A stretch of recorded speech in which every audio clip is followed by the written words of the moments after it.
گاؤں میں مسجد نہ ہو تو گھر میں نماز پڑھنا۔ اگر کوئی شخص اپنے گاؤں جاتا ہے، 1 مہینہ وہاں قیام کرتا ہے، تو وہ قصر نماز پڑھے گا یا مکمل؟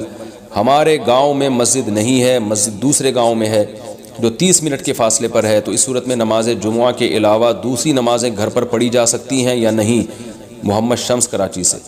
دیکھیں، جمعے کی نماز تو گاؤں میں جائز ہی نہیں ہے۔ اگر واقعی وہ گاؤں ہے، بڑا قصبہ بھی نہیں ہے، شہر بھی نہیں ہے، تو پھر جمعے کی نماز جائز نہیں، کیونکہ رسول اللہ صلی اللہ علیہ وسلم کے دور میں جمعے کی نماز کے لیے مدینہ کے کناروں جو گاؤں دیہاتوں کے لوگ ہیں وہ مدینہ میں آ کے نماز پڑھا کرتے تھے باری باری۔ حدیث میں آتا ہے ینتابونا، باریاں لگتی تھیں کہ اس دفعہ یہ والے گاؤں والے جائیں گے، اگلی دفعہ وہ والے۔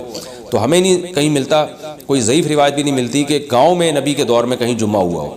تو اس لیے احناف کے ہاں یہ شرط ہے کہ جمعے کی نماز کے لیے شہر ہونا ضروری ہے، اور چھوٹے چھوٹے جو گاؤں ہوتے ہیں، قصبے ہوتے ہیں، ان میں جمعے کی نماز جائز نہیں۔ باقی جمعہ بھی جائز نہیں، عیدین بھی جائز نہیں ہے۔ باقی جو انہوں نے مسئلہ پوچھا ہے کہ آپ 1 مہینے کے لیے اپنے گاؤں جائیں گے تو قصر پڑیں گے، بھائی آپ کے گاؤں میں اگر آپ کا اپنا گھر ابھی وہاں موجود ہے، اپنے گھر سے مراد وہ گھر جہاں آپ رہتے ہیں اور آپ کا سامان وہاں پڑا ہوا ہے، وہاں سے آپ نے ہجرت کی نیت نہیں کی ہے، تو پھر 1 منٹ کے لیے بھی اپنے گاؤں میں جائیں گے تو پوری نماز پڑھیں گے، کیونکہ آدمی اپنے شہر میں جاتا ہے تو اس میں 15 دن کی نیت ضروری نہیں ہے، 1 منٹ کے لیے بھی جائے گا تو پوری نماز پڑھنی پڑے گی۔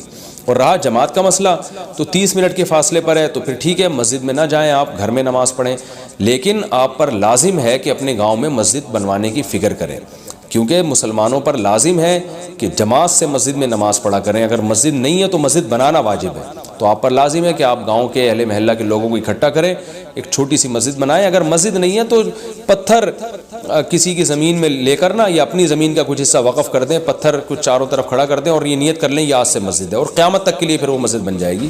تو اس میں خود بھی آیا کریں، اذان کہا کریں، لوگوں کو بھی جمع کریں، یہ آپ کے لیے بہت بڑا صدقہ جاریہ ہوگا، قیامت تک جب تک لوگ اس مسجد میں نماز پڑھیں گے آپ کو ثواب ملے گا۔ تو یہ آپ پر لازم ہے، اس پر عمل کریں اگر آپ کے پاس وسائل ہیں۔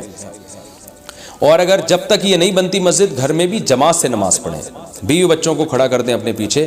انفرادی نماز پڑھنا، فرض نماز بلا ضرورت اس کا معمول بنا لینا، یہ بالکل بھی جائز نہیں۔